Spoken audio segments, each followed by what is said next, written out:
Que o Verbo encarnado, o Senhor nosso Deus e Salvador Jesus Cristo, vos abençoe, salve e conduza à vida eterna. Amém.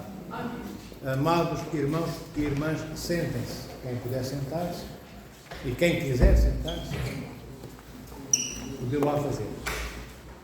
Se não puder sentar, então passa.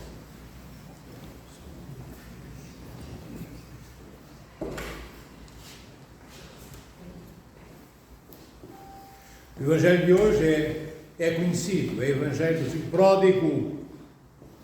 E muitas vezes nós ouvimos esta narrativa do Evangelho como mais uma história, como mais uma fórmula ou uma mera formalidade a cumprir, e não é. Este Evangelho trata do pecado visceral, como diz o Filho Pródigo. Pequei contra Deus e contra ti, meu Pai. Ele diz isso. Ele pecou contra Deus porquê? Aparentemente parece que só pecou contra o Pai. Mas ele peca contra Deus. E já chegamos lá. E já saberemos porquê. O que é que ele faz, o Filho Pródigo, quando ele abandona o Pai? O que ele faz é isto: Pai, estás entre mim, tu estás entre mim e as coisas que eu quero. Bom, mesmo bom, era que tu morresses. Mas como eu não posso esperar que tu morras, vamos então supor e agir em conformidade com o facto de tu, mesmo estando vivo, podes agir para comigo como se estivesse morto. Então passa para cá os teus bens, porque acordámos que tu vais estar morto, ainda que vivo, e os teus bens são teus, porque o que me interessa, de facto, não és tu. O que me interessa é aquilo que tu tens, para que eu possa usufruir e usar o que tu tens. Em meu benefício. Tu estás a mais. Não devias estar vivo há muito tempo. Tu devias ser algo de inexistente. E interpões entre mim e aquilo que realmente me interessa.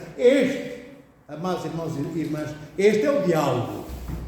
Não está lá dito isto tudo, porque não é necessário. Estão lá as consequências deste diálogo, ou parecido com este, que o Filho Pródigo teve com o seu Pai. Isto é, que nós temos com Deus. Tu, Senhor, és bom, tu dás-me muitas coisas, mas eu agora realmente quero as coisas que tu tens, essas coisas que tu tinhas e que tu tens, mas são minhas. Eu quero as coisas, mas não te quero a ti. Tu és um empecilho, Senhor meu Deus, na minha vida, para que eu possa viver a vida como eu entendo e não segundo os teus parâmetros. É o que o Filho Pródigo faz com o Pai. Segundo os parâmetros normais do relacionamento entre o Pai e o Filho, ele deveria amar o Pai, não amar as coisas que o Pai tinha. Essas, a seu tempo, seriam todas dele também. Mas triste filho seria se ainda assim gostasse do Pai e não o amasse, porque gostar é uma medida medíocre, nem sequer é de amor, é de uma sombra pálida de amor. Mesmo assim seria uma medida pequenina se ele esperasse de forma tranquila, gostando ao menos um pouco mediocremente do Pai, mas não exigisse do Pai em vida tudo aquilo que ele queria de facto. Este diálogo é terrível, amados irmãos e irmãs.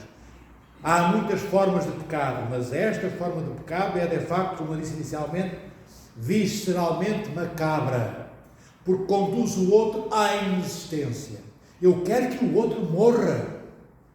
Não deveria estar vivo. A vida, a existência dele atrapalha a minha existência. Se eu pudesse, eu matava todos os meus irmãos e irmãs para que eu pudesse usufruir de tudo o que eles têm. É isto que é dito no Evangelho. Vê da desgraça de pecado. Depois, temos um pecado a seguir, que o Filho Pródigo, na altura, nem sequer se apercebe. O que é que ele tenta fazer? Aquilo que nós tantas vezes tentamos fazer com Deus. Procuramos fazer com Deus reajustamentos legais. O que é que isto significa em termos práticos? aquilo que o filho pródigo fez hoje. O que é que ele diz ao pai? Olha,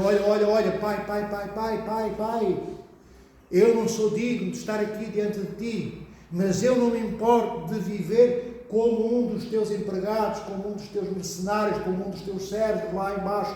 Bem, o pai nem sequer espera que ele termine estas palavras, interrompe e manda fazer o quê? Aquela história, manda matar o novilho gordo, o anel, o manto, tudo, o vestido, tudo, dá tudo e mais alguma coisa. Já lhe tinha dado tudo indevidamente, porque ele lhe pediu antes do pai morrer, e dá tudo novamente, ainda mais do que era esperado. Este é o ato do pai do filho pródigo, que não é outra imagem real e absoluta, este pai do filho pródigo, do que o próprio Senhor nosso Deus. É assim que ele age para connosco. Mas o que é que o filho pródigo quer? Eu quero é algumas coisinhas, pai. Eu não quero é comer na gamela, eu não quero é andar lá no meio dos porcos, eu não quero é estar lá sozinho, abandonado, solitário. Eu quero estar aqui perto de ti, nem que seja assim lá num canto, lá num barraco onde vivem os teus servos, funcionários empregados. Mas o pai, queridos irmãos e irmãs, não pode aceitar. O pai do filho pródigo não pode aceitar. E não pode aceitar porque Deus também não aceita que nós neguemos e enjeitemos aquilo a que chamamos a nossa primogenitura. O que é que significa neste contexto do Evangelho de hoje a primogenitura? O dom do amor de Deus. Nós não podemos negociar com Deus, queremos menos, fazemos menos, para ver se mesmo assim entramos por um buraco qualquer atrás do portão do Reino dos Céus, onde o caruncho terá entrado, como se fosse possível, nas portas que nos abrem o Reino dos Céus a haver carunchos. Mas nós pensamos que, se com menos esforço, já não somos tão maus assim, somos só mauzinhos, não somos completamente bons e sãos, mas somos assim mais ou menos passable, como dizem os franceses. Enfim, já somos minimamente aceitáveis naquilo que somos, naquilo que fazemos, como o filho pródigo hoje. Pai, não precisa me dar um quarto suntuoso, nem que eu viva no palácio central ou na tua casa, lá nos arrabaldes, nas cercanias, nos alentours, isto é, na parte periférica da tua habitação, eu vivo lá. E o pai não permite. Porquê? Porque Deus também não permite, como eu vos disse. Deus não aceita, amados irmãos e irmãs, que nós queiramos assumir algo inferior aos dons que Ele nos deu. Nós seremos julgados na medida exata dos dons recebidos e do que fizemos com esses dons. Se eu recebi o dom de ser pai, serei julgado como pai. Se recebi o dom de ser filho, serei julgado como filho. Se tenho outros dons para além deste, serei julgado de acordo com todos os dons que Deus me deu. Não posso, se recebi o dom de ser pai, negar que sou pai. Por acaso eu até dei origem àquele filho, mas eu não estou preparado para ser pai. Prepare-se, porque tem a graça de Deus para o ser. Eu sou um mau filho, eu quero, eu tento, mas sempre trato por palavras e por atos maus meus pais. Prepare-se, seja bom filho, olhe para os atos do nosso Senhor Jesus Cristo. Quero com isto dizer, não há desculpas, queridos irmãos e irmãs, para depois dizermos: Senhor, eu não te dou o meu coração, mas até continuarei a servir. Senhor, eu não te amo, mas eu até gosto de ti. Deus nunca aceitará isto. Nunca aceitará esta medida ridiculamente parasitária, pária e pequena.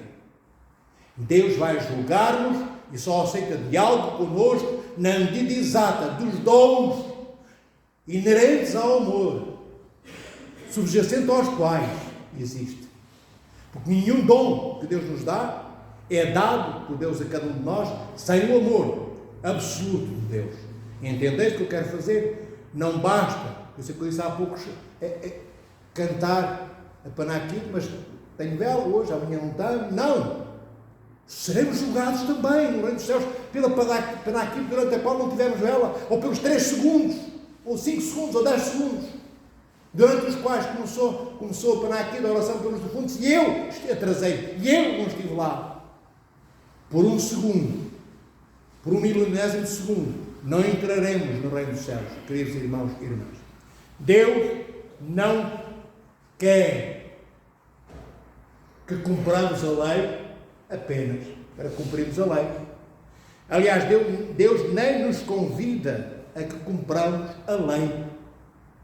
Deus não, e vemos isso em várias partes das 4 vertentes do mesmo Evangelho, nosso Senhor Jesus Cristo. O que o Senhor espera de nós não é que cumpramos a lei como robôs. Olha, o fariseu, já falámos dele há dias atrás, o fariseu cumpria a lei, no entanto, não sai justificado. Isto é, diante de Deus, não é alguém que o Senhor convide para o reino dos céus, não porque Deus não queira, mas porque ele, pelos seus atos ignóbeis, pelos atos de total falta de amor, ao cumprir a lei apenas pela lei, sem respeitar o espírito da lei, e o espírito da lei obriga a que a lei seja ela toda permeada, trespassada, toda ela esventrada, ensopada pelo amor de Deus, senão a lei é só morte que ela transporta, e porque ela é morta nela mesma. Então o Senhor, como eu disse, não quer que cumpramos a lei no dia, apenas pela lei. No dia do juízo final, o Senhor faz-nos uma pergunta: és tu humano e humana ou sub-humano e sub-humana? Como disse há pouco, traduzindo isto por miúdos, quer com isto dizer o quê? Cristo, nosso Senhor, no dia do julgamento final, com esta pergunta: queres tu ser humano ou sub-humano? Queres tu ser humano? És tu humana ou sub-humana?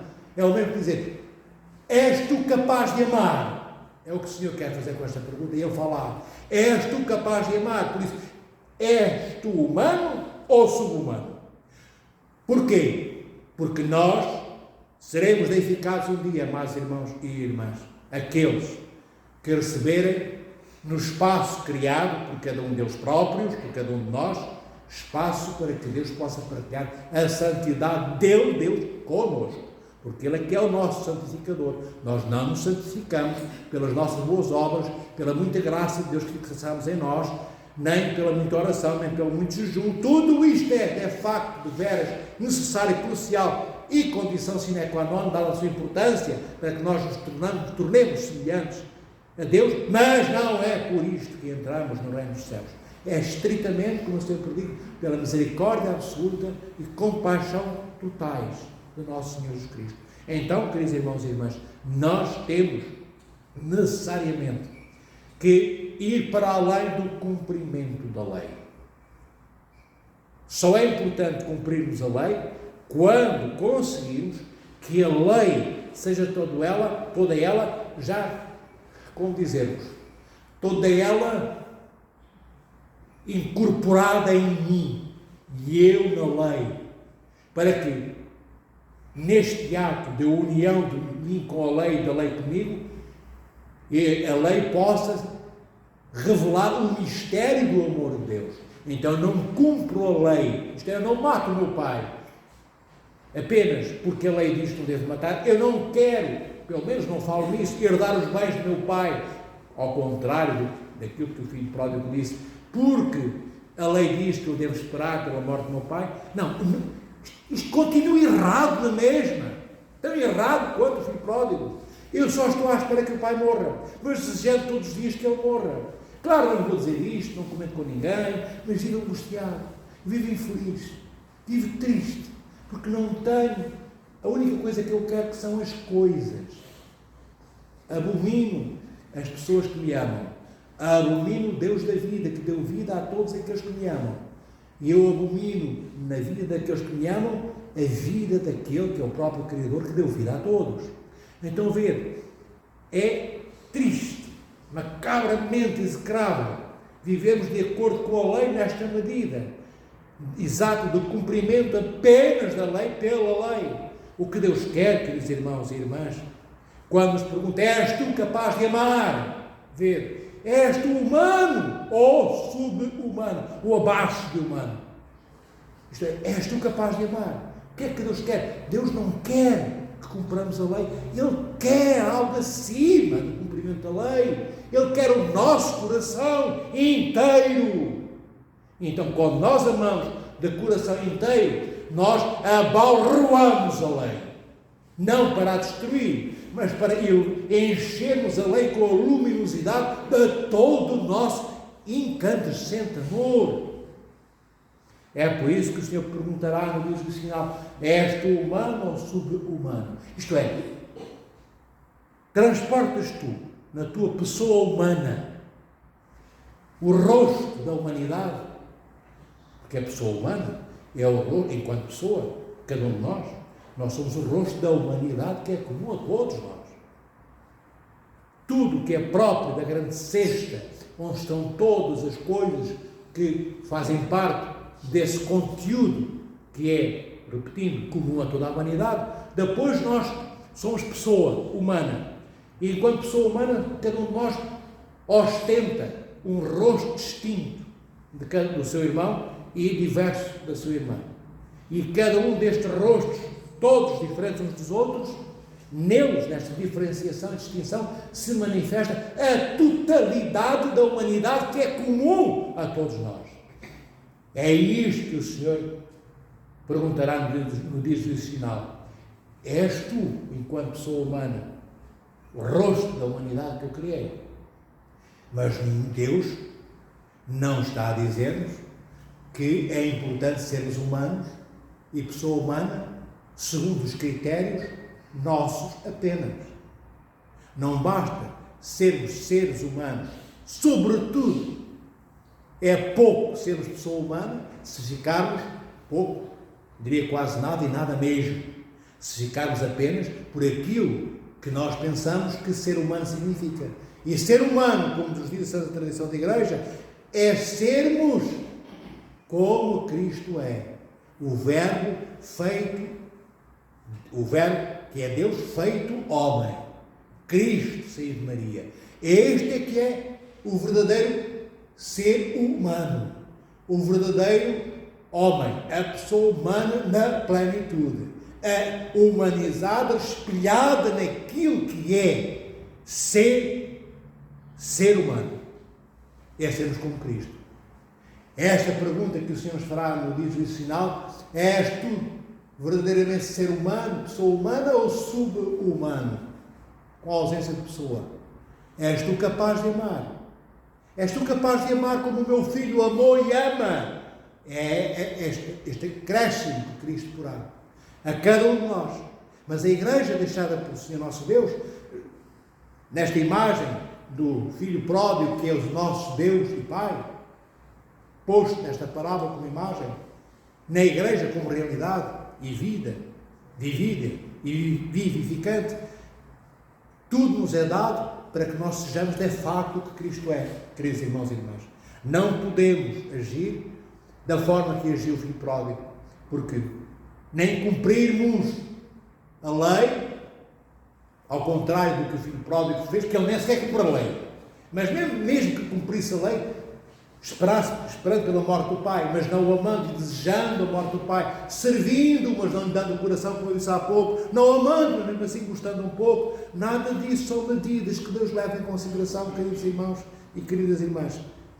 A medida que Deus leva em consideração é a medida exata do amor que partilhou connosco.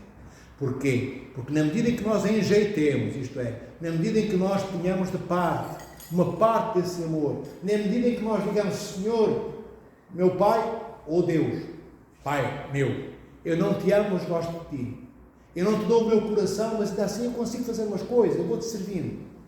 Na medida em que fizermos isto, nós estamos a pôr em causa o quê? Não é só o nosso relacionamento com Deus. E mais, depois de dizer que não estamos só a pôr em causa o nosso relacionamento com Deus, acrescento, parece o oposto que eu disse, estamos a pôr mais e mais grave ainda em causa o nosso relacionamento com Deus, porque entre as duas coisas que eu disse, há o nosso próximo. Na medida em que eu digo que não te dou o meu coração, mas vou-te servir, Senhor, não te amo, mas gosto de ti, cada vez que eu diminuo a fasquia da exigência em função dos dons que eu recebi, há irmãos meus que eu não visitei. Porquê? Porque eu fiquei aquém do que Deus me pediu. Há irmãos meus e minhas a quem não matei a fome. Porquê? Porque eu decidi que a exigência que Deus me deu, posta dos dons que partilhou comigo, é demasiado para mim. Então, se eu tenho 10 bens, só partilho metade. Porquê? Porque eu decidi diminuir o grau de exigência posto em todo aquele amor espelhado nos dons que o Senhor partilhou comigo. Então eu fico aquém. E nesta medida em que eu, ao diminuir os dons, a dimensão dos dons que Deus me deu, não vou lá tão longe na dádiva de mim próprio, na dádiva dos dons materiais, que também tenho e não partilho, em todas as coisas. E fiquei aquém, ficaram tantos milhares de fora do alcance do meu olhar, do alcance das minhas palavras, do alcance da minha mão, do alcance absoluto de todo o meu amor. E eles um dia serão justificados, apesar dos seus pecados, entrarão no reino dos céus.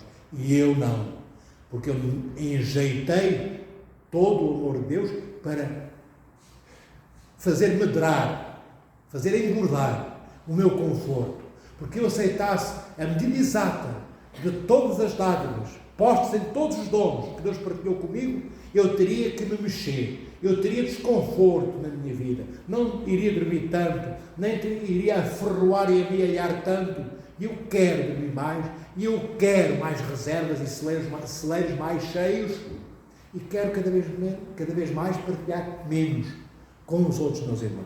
Então, eu procuro o quê? Torná-los invisíveis, se possível, através da morte.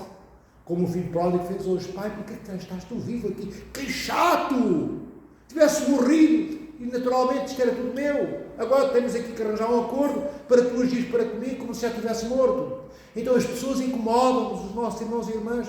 Muitas vezes não temos a coragem de dizê-lo publicamente, mas desejaríamos que não estivessem vivos, porque queremos o que eles têm.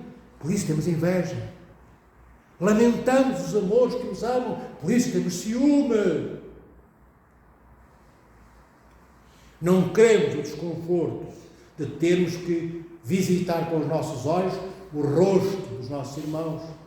Preferimos fechar os olhos na negritude das nossas vidas para podermos pensar nestas trevas imundas, com tantos tostões que vamos aferroando ao longo da nossa existência.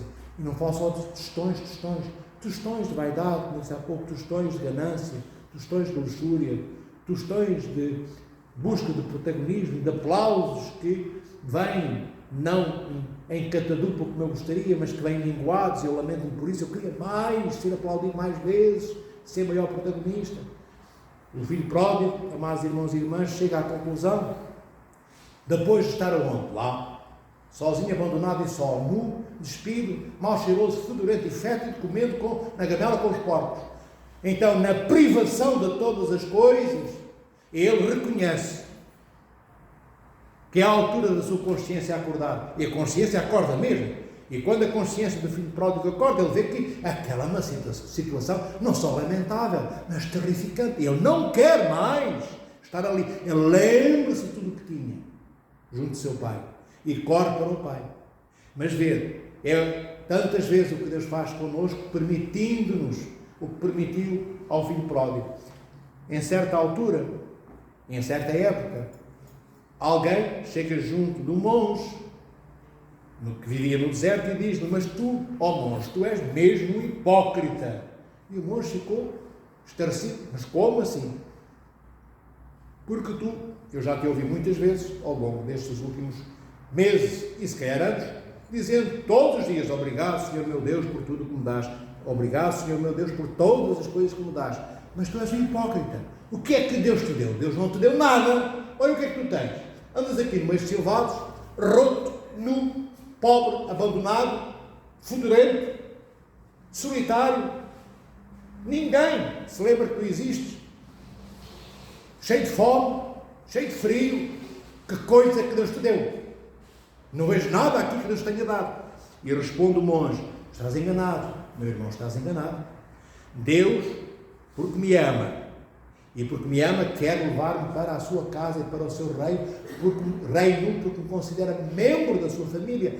Deu-me em abundância todas as coisas que eu necessitava para a minha salvação.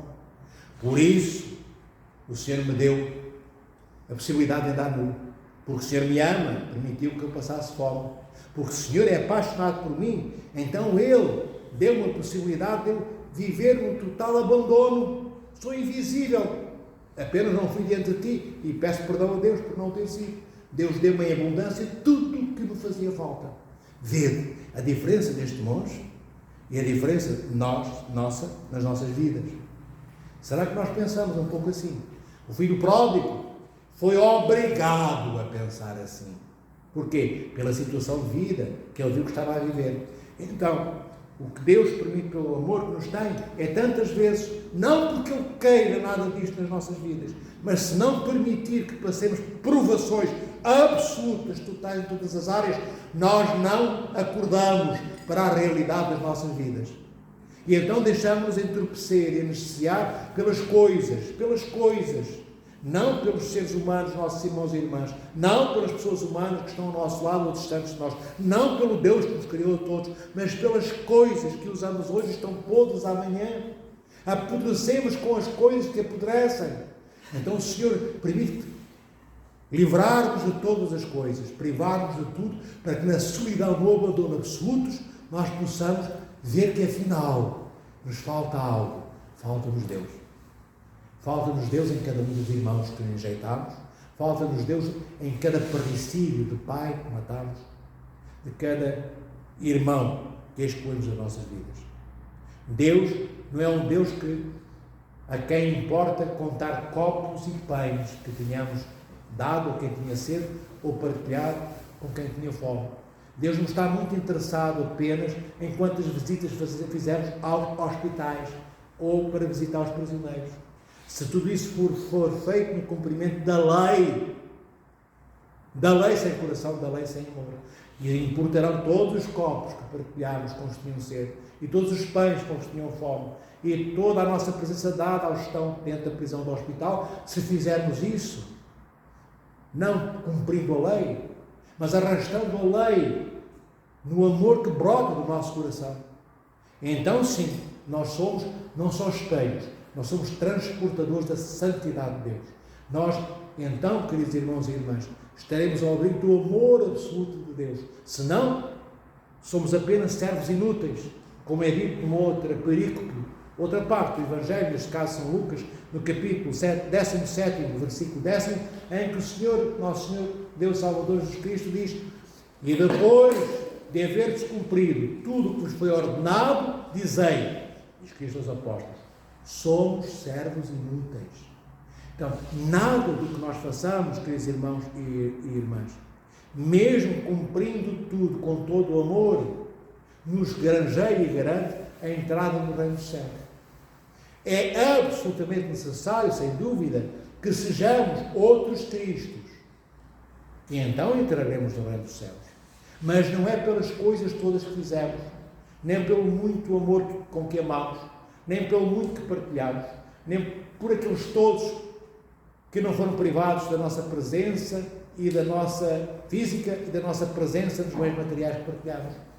Ainda que tudo isso seja necessariamente importante, e a Quaresma, na qual começamos a entrar no dia 23, nos peça que façamos isso, e isso é a primeira camada de asfalto que nós iremos pisar na estrada iluminada por Deus, que nos conduz, através da Quaresma, à vida eterna. Mas para percorrermos essa estrada, no final, pelo menos a certa altura de havermos encetado essa caminhada, nós temos que nos deixar transfigurar pela graça, do amor deste Deus que nos dá os seus dons, que não devemos enjeitar nem diminuir, para os colocarmos à medida da nossa altura tacanha, do nosso amor pequeno.